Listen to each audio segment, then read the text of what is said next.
हिंदू धर्म में मकर संक्रांति का त्योहार बहुत ही महत्वपूर्ण है। पुराणों के अनुसार इस दिन भगवान सूर्यदेव अपने पुत्र शनिदेव से मिलने जाते हैं, जो मकर संक्रांति के स्वामी हैं, और इस दिन शनिदेव अपने पिता के स्वागत और पूजा के लिए उन्हें काले तिल अर्पित करते हैं। यह त्योहार पिता और पुत्र के बीच सौभाग्यपूर्ण रिश्ते का प्रतीक है। मकर संक्रांति भगवान विष्णु की असुरों पर विजय के प्रतीक के रूप में मनाई जाती है। इस दिन सूर्य के मकर राशि में प्रवेश करने से खर मास समाप्त हो जाता है। इसके बाद मांगलिक कार्य शुरू हो जाते हैं। तो प्रिय भक्तों, मकर संक्रांति का पुण्य अर्जित करने के लिए कृपया कथा को पूरा सुने। पुण्य फल देने वाली पोपाबाई की कहानी। किसी गांव में एक भाई बहन रहते थे। भाई की शादी हो गई थी, लेकिन उसकी बहन की शादी नहीं हुई थी। बहन का नाम पोपाबाई था। पोपाबाई हमेशा व्रत और नियम किया करती थी। एक दिन उसके भाई भाभी ने उससे शादी करने के लिए कहा। तब उन्होंने शादी करने से मना कर दिया। उन्होंने अपने भाई भाभी से कहा कि मेरे रहने के लिए गांव के बाहर एक झोपड़ी बनवा दो। यदि मैं आपके घर में रहूंगी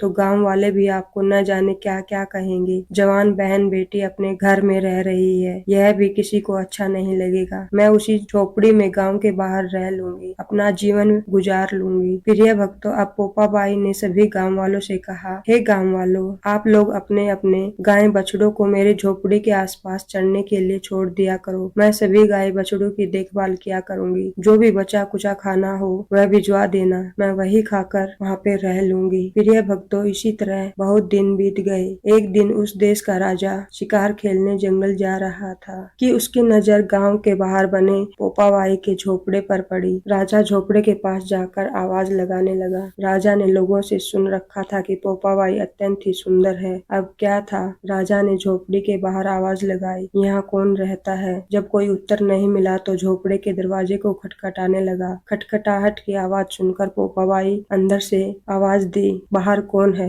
दरवाजा क्यों खटखटा रहे हो? क्या काम है? तब राजा ने उत्तर दिया, मैं इस देश का राजा हूँ। मैंने सुना है तुम अत्यंत ही सुंदर हो। मैं तुम्हारे साथ विवाह करना चाहता हूँ। पोपाबाई ने कहा, अपने महल को लौट जाओ। राजन, मैं पराये पुरुष का मुंह नहीं देखती। मैंने शपथ ली है कि मैं कभी भी विवाह नहीं करूंगी। मैं आजीवन कुंवारी ही रहूंगी और भगवान की भक्ति में लीन रहूंगी। लेकिन राजा ने उसकी बात पर ध्यान नहीं दिया और बलपूर्वक पोपाबाई को उठा लिया। अपने घोड़े पर बैठाकर महल की ओर चल पड़ा। पोपाबाई ने राजा को श्राप दिया, हे राजा, तेरे इस दुष्ट व्यवहार के कारण तेरा राजपाट सब नष्ट हो जाए। महल में पहुंचकर राजा ने अपनी सारी रानियों से सारी बात बताई। पूरी बात सुनकर रानियों ने कहा, हे महाराज, हम आपसे अनुरोध करते हैं। पोपाबाई बड़ी ही धर्मपरायण है। उसने प्रतिज्ञा की है कि वह हम पूरी उम्र कुंवारी ही रहेगी, भगवान का भजन करेगी। भगवान के प्रति उसने अपने आप को समर्पित किया है। इसलिए हे राजन, आपने उसका हरण करके बहुत बड़ा पाप किया है। हमारी आपसे विनती है कि आप पोपाबाई को सही सलामत उसकी झोपड़ी में छोड़ आएं। प्रिय भक्तजनों, रानियों के कहे अनुसार राजा पोपाबाई को फिर से उसकी झोपड़ी पर छोड़ने के लिए चल पड़ा। अब क्या था, पोपाबाई का श्राप तो कहीं जाने वाला नहीं था। कहीं ना कहीं तो लगता रास्ते में पाप की नदी आई, जिसमें राजा डूब गया और पोपाबाई की भी मृत्यु हो गई और वह मर करके धर्मराज के दरबार में पहुंची। वहां धर्मराज ने उसका स्वागत किया और स्वर्ग का राज्य दे दिया। इसी तरह समय बीतता गया। वहीं पास के एक गांव में एक सेठ सेठानी की मृत्यु हुई। वे दोनों मृत्यु लोक से स्वर्ग लोक आए, लेकिन स्वर्ग का दरवाजा बंद पड़ा था। उन दोनों ने धर्मराज से स्वर्ग का द्वार खोलने के लिए आग्रह किया।